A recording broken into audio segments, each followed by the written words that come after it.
বারাকাতুহু। আজকের এই সুন্দর অনুষ্ঠানের স্বনামধন্য সভাপতি মহাশয়কে আমি অশেষ শ্রদ্ধা জ্ঞাপন করছি।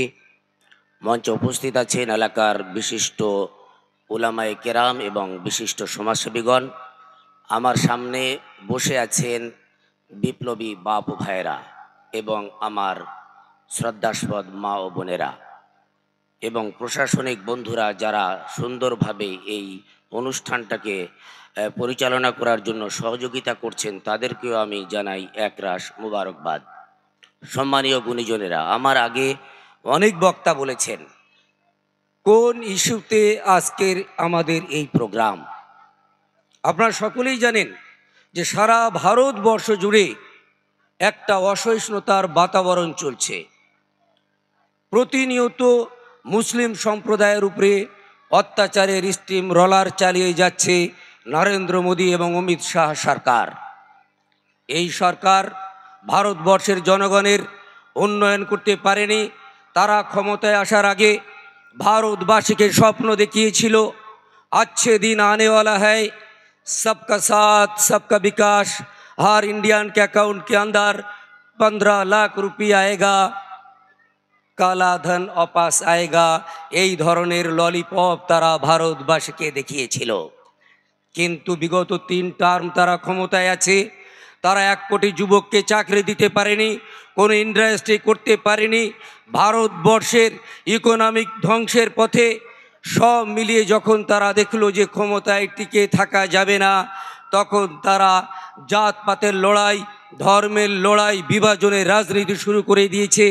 আপনারা সকলেই জানেন যে এর আগে মাত্র 31% ভোট নিয়ে এই সরকার ক্ষমতায় এসেছিল, আর 69% ভোট ভাগাভাগি হয়ে গিয়ে সেকুলার পার্টি তারা ক্ষমতায় আসতে পারেনি।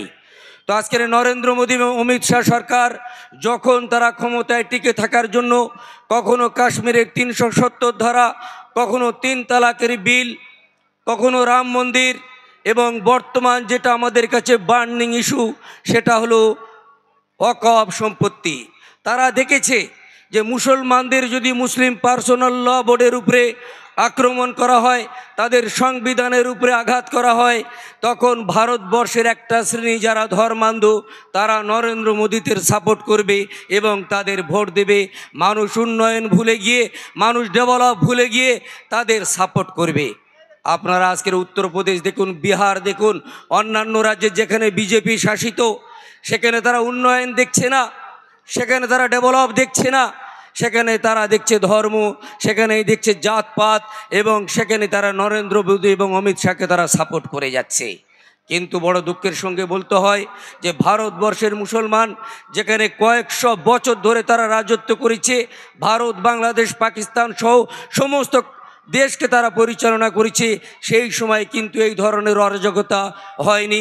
ইভেন যখন ব্রিটিশরা রাজত্ব করেছিল সেই সময় ওয়াকফ বিল তাদের সংযোজন করা, তারা এটাকে সুন্দরভাবে রেখে দিয়ে গিয়েছিল।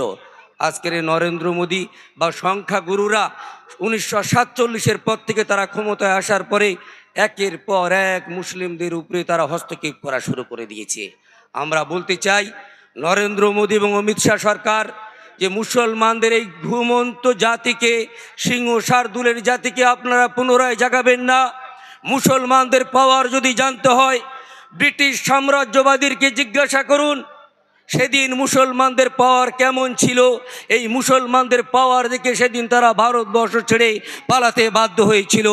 আজকে যারা নরেন্দ্র মোদী এবং অমিত শাহ, এই আরএসএস পরিচালিত বিজেপি দল, সেদিনে কিন্তু এদের পূর্বপুরুষরা সাভারকার থেকে শুরু করে আরও যারা ছিল তারা ব্রিটিশদের কাছে মুচলেখা দিয়েছিল, ব্রিটিশদের গোলামি করেছিল, ব্রিটিশদের জুতো তারা পালিশ করেছিল। সেদিন তারা স্বাধীনতার জন্য 1 বিন্দু রক্ত দেয়নি। এই মুসলমানরা হাজার হাজার রক্ত দিয়েছে, ভারতবর্ষের সার্বভৌমত্ব, গণতন্ত্রকে তারা টিকিয়ে রেখেছে। আজকের কিন্তু বড় দুঃখের সঙ্গে বলতে হয় তারা স্বাধীনতার পরে স্বাধীনতার সেই স্বাদ আমাদের ভোগ করতে দেয়নি, বরং একের পর এক এই মুসলমানদের উপরে অত্যাচারের স্টিম রলার তারা চালিয়ে গেছে। আমি আপনাদের কাছে অনুরোধ করব, এই লড়াই আমাদের জিততে হবে। এই জিততে গেলে বসে থাকলে হবে না। কবি বলেছেন, ইসলাম জিন্দা হোতা হ্যায় হর কারবালা কে বাদ। মুসলিম জাগে কারবালা শেষে কঠিন শপথ লয়ে শত জীবনের কলিজার দামে নতুন পৃথিবী গড়ে আবার নতুন করে স্বাধীনতার লড়াই লড়তে হবে। আপনারা চায় পে চর্চা করুন, চায়ের দোকানে, হাটে, বাজারে, সব জায়গায় বলুন এ বিল আমরা মানছি না। যেমন এনআরসি এবং সি এর সময় আমরা হাটে বাজারে চর্চা করেছিলাম যে এনআরসি এবং সি এর মতো কালা বিল মানব না, ঠিক অকপ নিয়ে মা বোনেরা থেকে শুরু করে সকলকে চর্চা করতে হবে। ভারতবর্ষের গোয়েন্দা ডিপার্টমেন্ট এই খবর কিন্তু পৌঁছে দেবে পার্লামেন্টে যে ভারতবর্ষের সংখ্যালঘুরা এই কালা কানুন তারা মানবে না। কিন্তু দুঃখের বিষয়, বাবরি মসজিদের সময় আমরা কিন্তু চর্চা করিনি।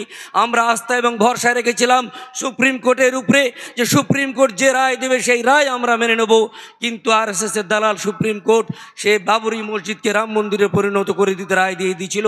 সেই জন্য আমি শেষ কথা বলবো, আমাদের চর্চা করতে হবে, আন্দোলন করতে হবে এবং শান্তিপূর্ণভাবে আন্দোলন করবেন। মুর্শিদাবাদের মতো ঘটনা আপনারা ঘটাবেন না। সংবিধানকে সাথে রেখে একে অপরের কাঁধে কাঁধ মিলিয়ে, হাতে হাত মিলিয়ে প্রশাসনের সঙ্গে সহযোগিতা করে আমরা এই আন্দোলন করব। কারণ আমাদের লড়াই হিন্দু সম্প্রদায়ের বিরুদ্ধে নয়, আমাদের লড়াই শিখ ধর্মের বিরুদ্ধে নয়, আমাদের লড়াই হচ্ছে আরএসএসের বিরুদ্ধে, আমাদের লড়াই নরেন্দ্র মোদী, অমিত শাহর বিরুদ্ধে। ফলে আপনারা হিন্দু মুসলমানের লড়াই করবেন না। আমি সকল বিপ্লবী বন্ধুদেরকে যারা এখানে অংশগ্রহণ করেছেন তাদের সকলকে বলবো 26 তারিখে ব্রিগেড ভরিয়ে দেওয়ার জন্য সকলে কাঁধে কাঁধ মিলিয়ে আমরা সেখানে অংশগ্রহণ করব। আল্লাহ আমাদের সকলকে বেশি বেশি করে জাতির জন্য খেদমত করা তৌফিক দান করুন। আসসালামু আলাইকুম ওয়া রাহমাতুল্লাহি ওয়া বারাকাতুহু।